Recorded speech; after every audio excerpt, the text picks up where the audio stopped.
Hi, today's good person to know is Sue Bannister. She's founder and director of operations at Cracking Events, and Sue gave a talk on how to win a successful bid. During the 2012 Olympic Games, 32 countries wanted national houses where they could promote their country and provide hospitality for their VIPs and their sponsors. Sue was part of a team that represented Trinity House as a possible venue for the Austrians. Initially, she was an observer, but she later managed the bid and subsequently project managed the Austrian National House for the Olympic and Paralympic Games. Now, it wasn't easy by any stretch of the imagination because the Austrians had other options which they could have gone to at any point so far down the process, and also they had a huge wish list of demands, and where Trinity House were able to cater for those demands, Sue pulled on the resources and formed key partnerships with establishments to ensure Trinity House did win that bid. And as we know, they did. So if you're in a similar situation and you are bidding on for that deal or project or once in a lifetime opportunity, then I hope you enjoy this video, because these are just Sue's key tips and words of wisdom which enabled her to win that bid for the Trinity House. I want you to think back to when London won the Olympic bid. They won it against all odds. There were two other favourites. Out of 200 nations, 26, actually I think it was 32, wanted to have national houses in London. It's a place where they can promote their country. It's where they can actually bring their guests along and do hospitality to their VIP guests and their sponsors. The French had Billingsgate, and the Dutch actually had Alexandra Palace, which they turned into an orange tangerine and sold copious amounts of beer. The Austrians' objective is to create a national house that is going to deliver to everyone's expectations. So this is actually quite key. They had this agency and an amazing logistics team that were Austrian, that wanted to do some great things with the house. They wanted to have the VIP guests stepping out from the first floor onto this amazing balcony overlooking the Tower of London and the River Thames. They wanted to have two bakers, wanted to have one baker and two catering teams. And they wanted to have a public area out on the forecourt where they would turn it into many different themes every day during the Olympics. They had a snow day they wanted to do, okay, and yes, they had snow, they wanted to have snow. And so there was all this going on that they wanted to do with the house, but one thing they wanted to do was actually put a studio on top of the building.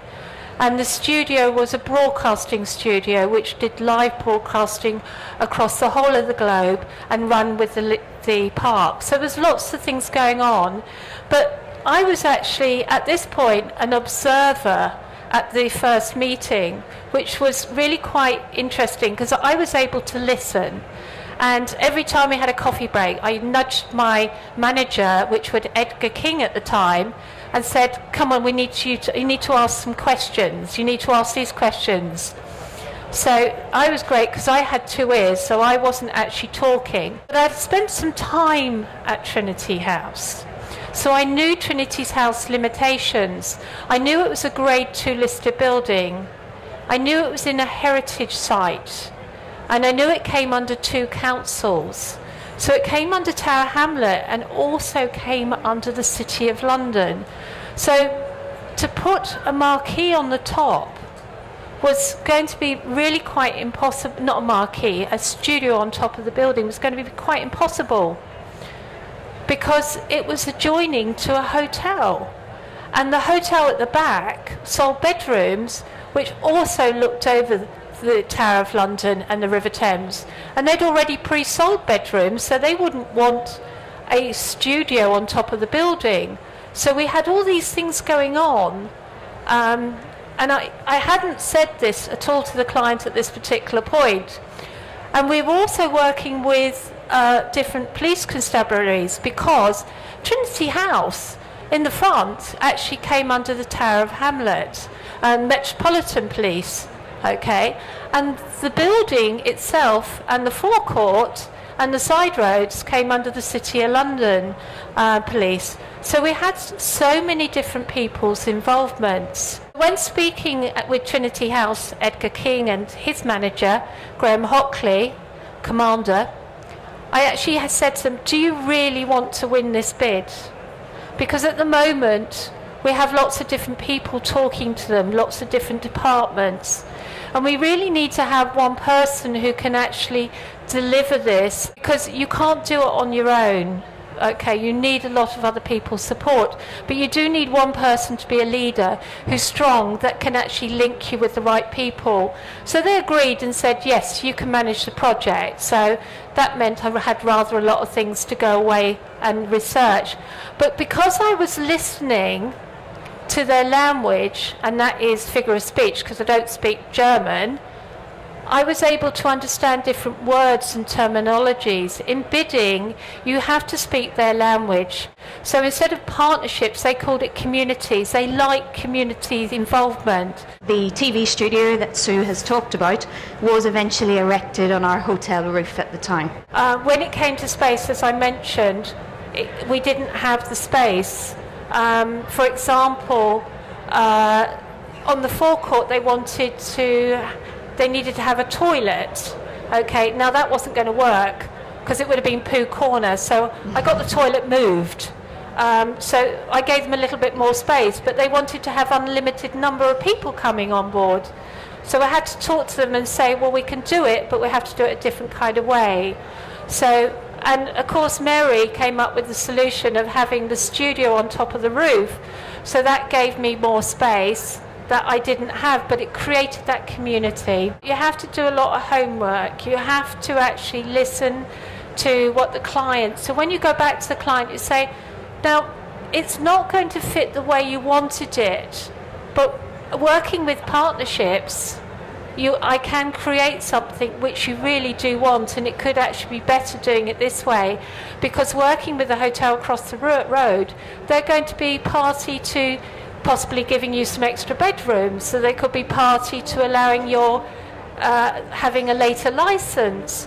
So this is all building for your strengths. It's building that community that you wanted. They're not going to be against you having road closures because it's going to restrict. You want road closures.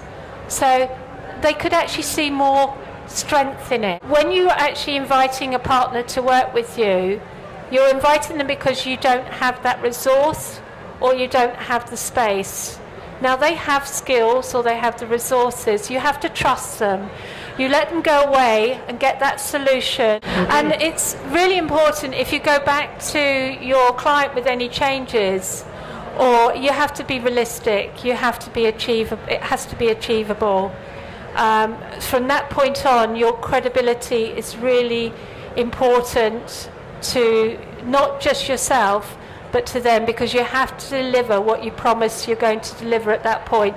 You've got no more second chances. Now, I spoke to Sue after her talk, so I wanted to find out a little bit more. And what was apparent was that Sue went over and beyond what was expected of her in order for Trinity House to win that bid. And of course they did.